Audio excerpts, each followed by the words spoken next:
কৃষক বাজার থেকে, বগুড়ার শিবগঞ্জ উপজেলা কৃষক বাজার থেকে আলু সম্পর্কে আপনাদেরকে কিছু তথ্য দেওয়ার চেষ্টা করব।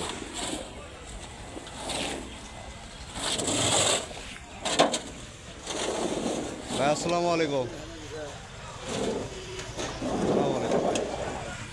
ভাই আজকে আলুর বাজার কত ভাই? বাজার বাজার 600 600 600। 500 না বলে? না না ভাই, আলুর দাম বাড়ছে এখন, একদিনে দেড়তে গেছে, আলুর দাম বাড়ছে। হাসিনা যাওয়ার পরে আলুর দাম বাড়ছে। কি বুঝলো ভাই, আলু মানুষ খেলে সকাল সকাল কিনতে ভাই, একদিনে যাওয়ার পর খুব খাচ্ছে আলু। হ্যাঁ 550 বাজার, 550 বাজার। 600 বাজার, আল বেলায় বেঁধে গেছে আলু, আমি 600 করে। আসসালামু আলাইকুম। মুরব্বী কোথায় থেকে আলু কিনতে আসছেন? এটা আলু 8 থেকে। আলু থেকে কতটুকু আলু কিনছেন? 200 বস্তা। এই আলুটা কি দেশের বাইরে পাঠাবেন না দেশের ভিতরেই? দেশের বাইরে। দেশের ভিতরেই। ভিতরে আলু কত করে কিনছেন? কত 10-20? 500 10-20।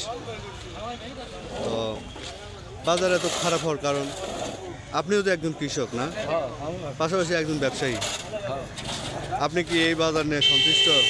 না হ্যাঁ না, আমাদেরও লস, কৃষকেরও লস।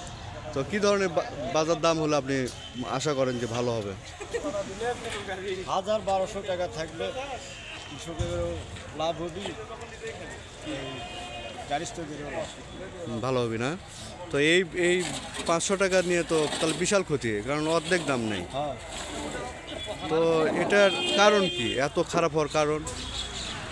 কারণ বাজার বিদেশি পার্টি আলু দিচ্ছে না বলে দাম কম নিচ্ছে না, সেই জন্য দাম কম না। তো আপনারা দেখতেই পাচ্ছেন যে বর্তমানে আলুর বাজারটা এতটাই খারাপ যে বলার বাহুল্য।